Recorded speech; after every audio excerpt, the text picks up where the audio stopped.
Hello friends, how are you? Once again I welcome all of you to my channel Learning Institute. বন্ধুরা আশা করি তোমরা সবাই ভালো আছো, আমিও ভালো আছি। তো বন্ধুরা আজকের ক্লাসে আমরা পাস্ট ইনডিফিনিট টেন্স নিয়ে আমরা আলোচনা করব।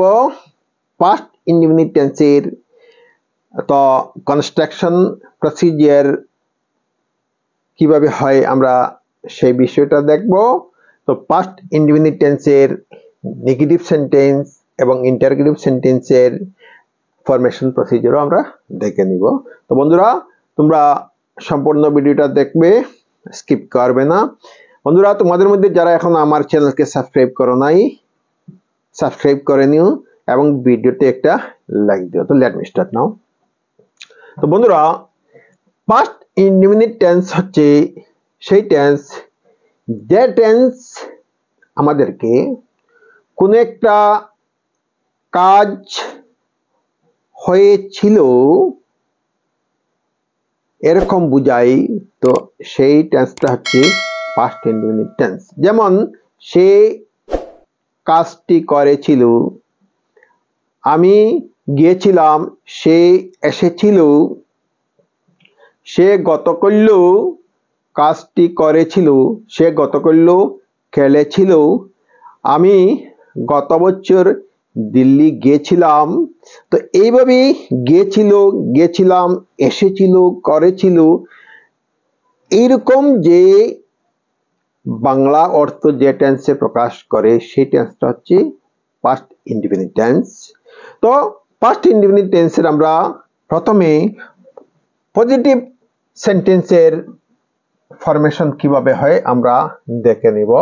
তো পাস্ট ইনডিফিনিট টেন্সকে সিম্পল পাস্ট ও বলা হয়, সিম্পল পাস্ট অথবা পাস্ট ইনডিফিনিট টেন্স। তো পজিটিভ সেন্টেন্সের ক্ষেত্রে তার ফরমেশনটা হচ্ছে subject plus B2, that means ভার্বের পাস্ট ফর্ম প্লাস যদি বাক্যের মধ্যে অবজেক্ট থাকে তো আমরা সেই অবজেক্টটা অ্যাড করব। তো যে কোনো সাবজেক্ট হোক তার ক্ষেত্রে বি2 ব্যবহার করা হয়। এখানে আমরা প্রেজেন্ট ইনডিফিনিট টেন্সে সাবজেক্টের third person singular number, plural number, first person অনেক কিছু আছে, কিন্তু পাস্ট ইনডিফিনিট টেন্সে যে কোনো সাবজেক্টের ক্ষেত্রে ভার্বের পাস্ট ফর্ম ব্যবহার করা হয়। তো সাবজেক্ট যদি আই হয়, তো সাপোজ আমি গিয়েছিলাম, তো আই ওয়েন্ট, আমি গিয়েছিলাম, আমি কোথায় গিয়েছিলাম, আই ওয়েন্ট টু স্কুল, আমি স্কুলে গিয়েছিলাম। তো সাবজেক্ট হি, সাপোজ হি রোট, কি লিখেছিল, এ লেটার। তো হি রোট এ লেটার, সে একটি পত্র লিখেছিল।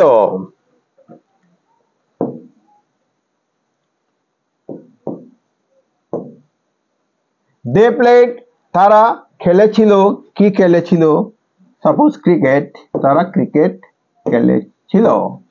তো এই হলো পাস্ট ইনডিফিনিট টেন্সের পজিটিভ সেন্টেন্সের ফরমেশন প্রসিজার এবং যে কোনো সাবজেক্টের সঙ্গে ভার্বের কি হয়, শুধু পাস্ট ফর্মটা ব্যবহার করা হয়। এখানে ওয়েন, গড় পাস্ট ফর্ম ওয়েন, এখানে রোট, রাইটের পাস্ট ফর্ম রোট, প্লের পাস্ট ফর্ম প্লেড, এই ফর্মটাই ব্যবহৃত হয়। তো বন্ধুরা এই নিয়মটা তোমরা যদি বুঝে নাও তো পাস্ট ইনডিফিনিট টেন্সের পজিটিভ সেন্টেন্সের ক্ষেত্রে তোমাদের আর কোনো ভুল লাগবে না। তোমরা ইজিলি তোমরা পাস্ট ইনডিফিনিট টেন্সের সেন্টেন্স তোমরা লিখতে পারবে। এখন আমরা পাস্ট ইনডিফিনিট টেন্সের নেগেটিভ সেন্টেন্স কিভাবে হয় আমরা সেই জিনিসটা দেখব, তার ফরমেশন স্ট্রাকচারটা কি ধরনের। তো নেগেটিভ যে সেন্টেন্সে নট, নেভার, নাথিং, নবডি এই ধরনের শব্দ থাকে তো সেগুলো হয় নেগেটিভ সেন্টেন্স। তো নেগেটিভ সেন্টেন্সের ক্ষেত্রে subject plus did not first independent টেন্সের যখন নেগেটিভ সেন্টেন্স হয় did not must, did not ছাড়া কি হবে না, কোনো নেগেটিভ সেন্টেন্স হবে না। সাবজেক্ট ডিড নট, তারপরে B1 ভার্বের প্রেজেন্ট ফর্ম, তারপরে বাক্যের মধ্যে অবজেক্ট থাকলে আমরা সেটা আমরা যুক্ত করব। তো সাবজেক্ট যে কোনো সাবজেক্টের ক্ষেত্রে কি হয়, ডিড নট বসে। এখানে আই, উই, হি, সি কোনো ডিফারেন্স নাই। তো আই যদি সাবজেক্ট হয়, I did not, suppose verb play, তো এখানে ভার্বের শুধু প্রেজেন্ট ফর্ম ব্যবহার করা হয়। I did not play cricket, suppose cricket, তো তার অর্থ হলো আমি ক্রিকেট খেলি না। I did not play cricket, আমি ক্রিকেট খেলি নাই, আমি ক্রিকেট খেলি নাই। I did not play cricket, I played cricket, আমি ক্রিকেট খেলেছিলাম। তো এই বাক্যটাকে আমরা যদি নাবুদকে প্রকাশ করি, I did not play cricket, আমি ক্রিকেট খেলি নাই, তার বাংলা অর্থ হবে আমি ক্রিকেট খেলি নাই। I did not play cricket yesterday, আমি গতকাল ক্রিকেট খেলি নাই।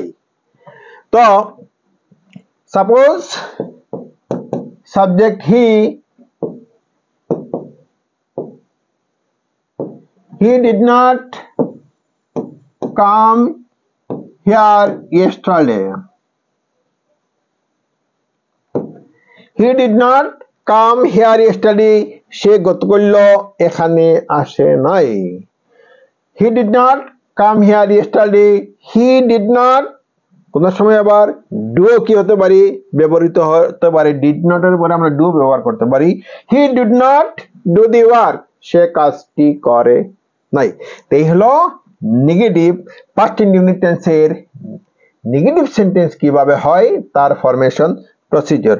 এখন আমরা ফার্স্ট ইনডিফিনিট টেন্সের ইন্টারোগেটিভ সেন্টেন্স কিভাবে হয় আমরা সেই জিনিসটা দেখব।